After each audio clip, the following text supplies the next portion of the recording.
Hi, this is Evan Clark. I'm an editor at Women's Wear Daily, and I'm here today with Marina Abayev, who works with content partnership at YouTube, and she's at our digital summit in London, and she's just given a presentation on the 10 fundamentals of a creative YouTube strategy, and we're going to talk a little bit more about that. Maria, welcome.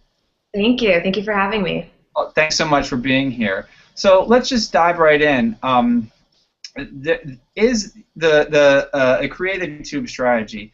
Is there one way to do this, or are we still in this kind of semi-testing phase where a number of different brands are trying different things, and they're all just seeing kind of what resonates? Yeah, I think we're definitely in that experimental phase.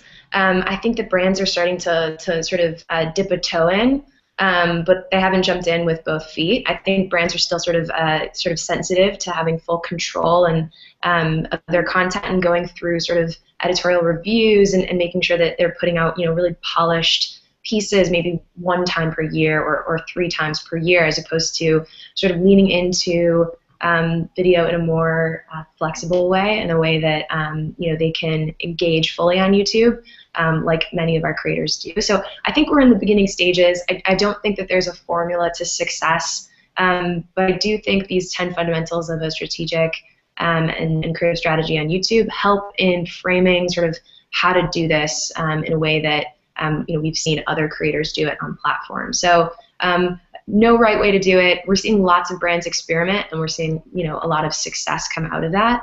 But I think as an industry, people are still sort of experimenting and diving in slowly. Right. So let's talk about the fundamentals. I mean, you've got 10 of them, so it's kind of a broad range. But what are a couple maybe that serve as a good kind of foundation to be thinking about while approaching a strategy for a brand? Yeah. So I'll have sort of a caveat here. So the 10 fundamentals are actually pulled from some of our top content on YouTube. So we took a look at top creators, right? These are personalities or shows that occur on YouTube, and we said to ourselves, what are the themes that are coming out of these pieces of content, and how do we group these together to create a framework? And then we sent them to our creators, and we said, hey, does this resonate with you? And they actually had us iterate upon it. We came out with these 10 fundamentals. So I think for brands, what we're asking them to do is to think like these creators that have built these large audiences.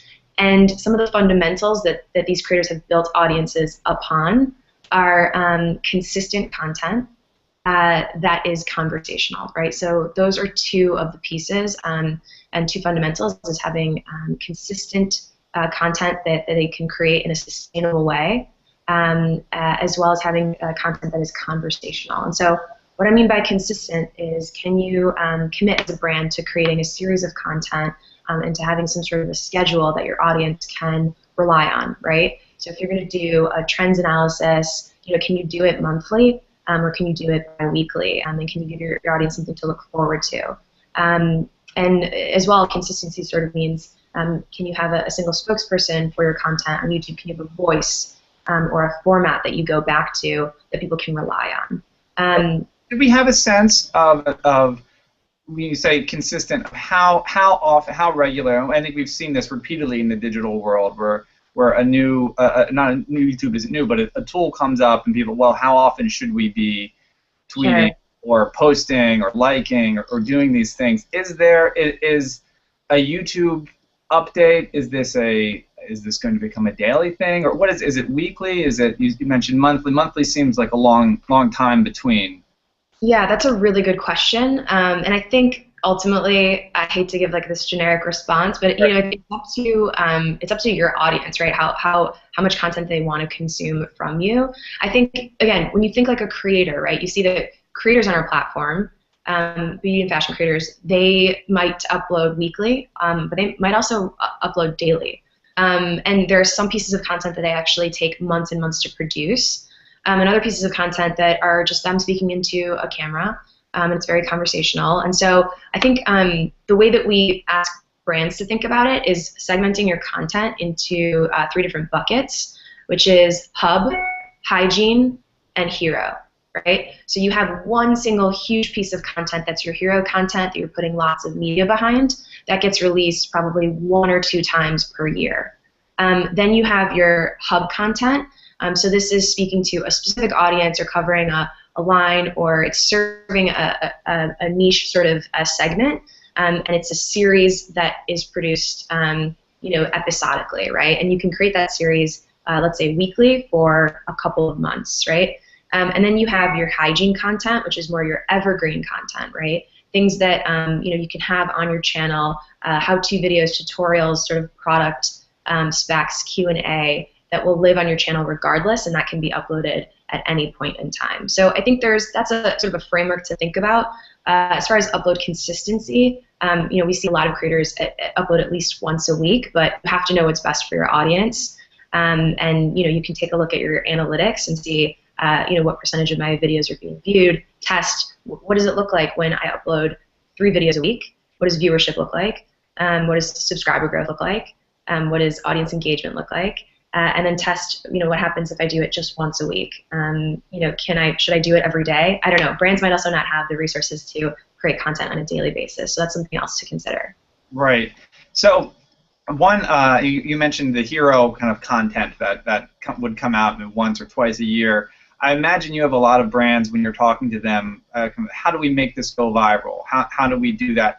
But it seems a little bit like trying to kind of catch lightning or something. Is that the right way to think of it, or can you make something go viral? Or I think brands often with this kind of are looking for that big pop, but I gather that doesn't come all the time.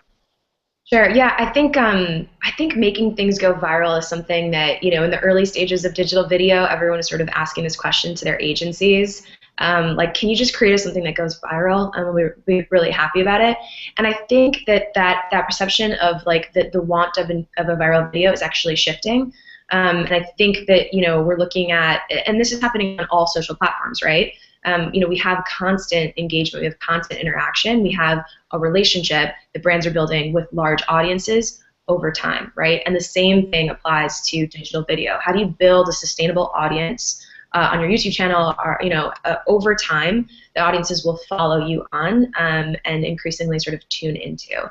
And you don't do that with a viral video, right? A viral video is something that entertains for a very short period of time, and then everyone sort of drops off, right? And then they forget about it. What's more impactful, and I think where a lot of brands are going, and what we're hoping to sort of impart knowledge on, is how to create series of content that are sort of, I guess you could say, viral as individual pieces, but fit into a series. So what I mean by that is that you can create a series of content and have something be topical within a series. And you see this with a lot of how-to and tutorial and sort of makeup videos on YouTube, right? You have a series that says how to look like X, how to dress like X. You can actually input anything that's topical into that X, and again, you're packaging the content in a series, but you're having episodes that speak to a specific sort of social phenomenon or celebrity that's getting a ton of press, right, or anything along those lines. So again, I think there's a way to create sustainable content.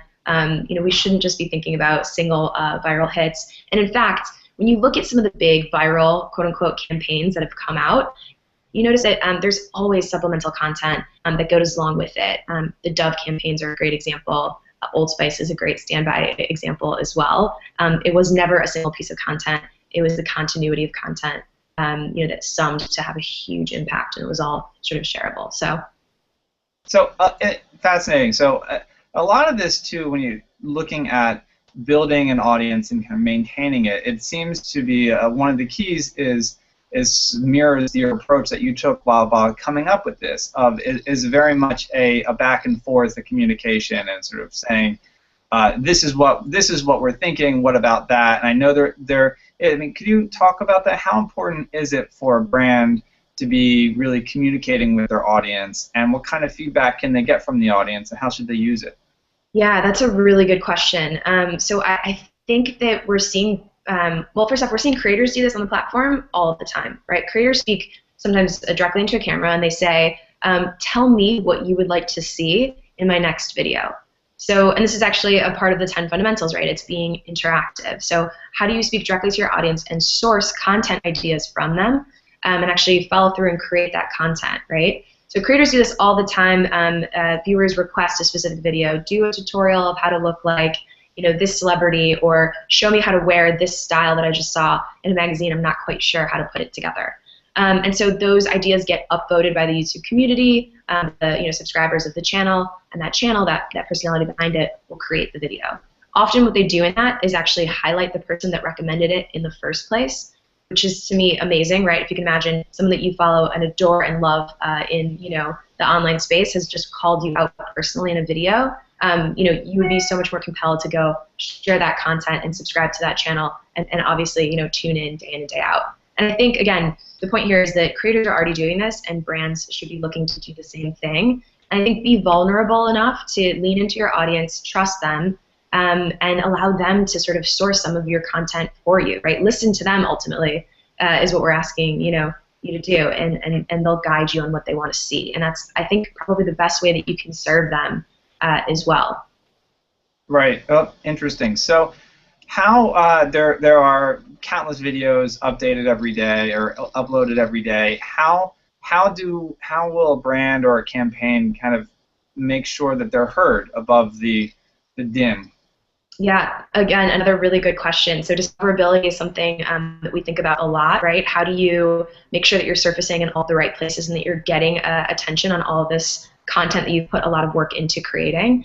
I think there's a couple different things to think about. The first is taking advantage of your owned and operated social and sites to promote the content, right? So the YouTube player, you can share it on basically any platform and any device, and know that it will load and it will work and people will be able to see it. So extremely useful. It will be seen everywhere. Make sure that you take advantage of that and share on the sites, the properties on which you already have an audience to drive traffic, obviously, to your video content. I think the other thing is, make sure that you're optimized. So when you create a piece of content and you upload it to YouTube, before you upload it, you should probably have a checklist of things that you do, right? You want to make sure that the thumbnail looks good. You want to make sure that the description line is captivating. You want to make sure that the title catches someone's attention really quickly, because they're going to make a snap decision based off very little information about whether or not they're going to click through, right? So don't waste that opportunity to get someone's attention.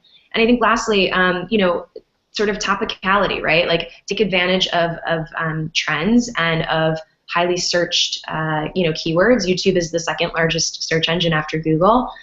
So make sure that you're creating content that is topical, because it's going to be more likely to sort of show up in search results and related videos if other people are creating content around it, and again, if it's being searched. So a couple different ways there to get the content out. I think one other thing that we could talk about for a really long period of time is collaborations.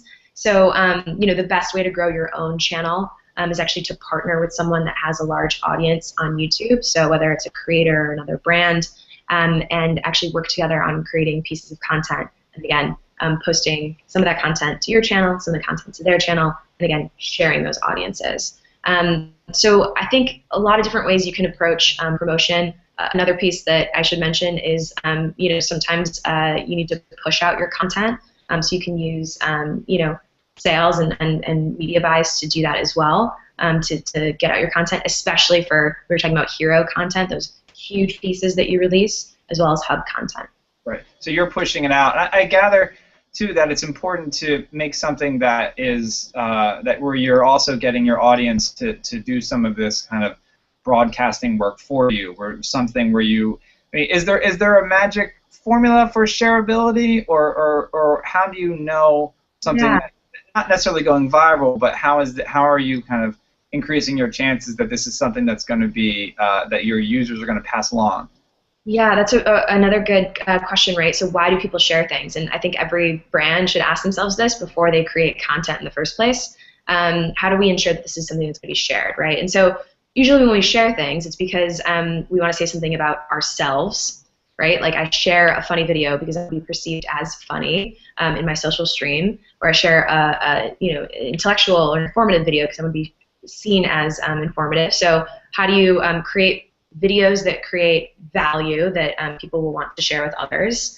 And the other thing, and we've seen this a lot with with Dove and with the Just Like a Girl campaign from Always, that just came out recently, is often people share videos because they were somehow affected emotionally and they want to transfer that emotion to someone else. So they felt sad or happy or just touched, and they want to share that emotion. So think about ways that you can create content that shares an emotion, that provides value, like information or instruction or how-to, and that is relatable and speaks to a specific audience. And hopefully good things will come. Right. There's no secret sauce or formula to shareability. I guess the good news for brands is it sounds like a lot of it is stuff that they're good at doing to a large audience at once. They just have to learn how to do it on a more kind of personalized, individual basis. It's more one-to-one instead of broadcasting out to a gigantic group. Yeah, and I also think the last thing I'll say is it's okay to ask your audience to share as well. And you'll see any creator on YouTube does this at the end of their video. They usually say, subscribe to the channel if you want to see more. Share this, like it, give me a thumbs up if you want to see more. And all of those social actions, get seen across other places as well. So it's okay to ask your audience to, to share your content and sort of spread this if they find value in it. Right. All right. So final question. What are we seeing out there now that, and it seems a very rapidly evolving process here, is there something that we're seeing a little bit of that you think down the line is going to become much more important that we're going to see more of? Is there what's kind of just percolating up now that might grow to be, hey, this is the key, or this is a key kind of must-have for YouTube approach? Yeah, that's interesting. So I think one of the trends that we're starting to see, and we're just getting into it, is brands working with creators on physical product lines. Been with creators on video for quite some time, but now we're seeing, a creator like Bethany Moda come out with an Aeropostale clothing line. And her fan base translates over, to the sales. And we're seeing Michelle Phan come out, with her own cosmetics line, and we're seeing a Pixie Woo come out with a line of brushes. That's, the top-selling, fastest-growing line of brushes. So I think we're going to see more of this. I think we're going to see more brands leaning in. I think they're going to be working with creators more, and I think we're going to see sort of merchandising come out of it as well. Right. So the online world coming offline and kind of going full circle. Well, Marina Abayev from YouTube, thank you very much. We really appreciate the time. Thank you for having me. Right.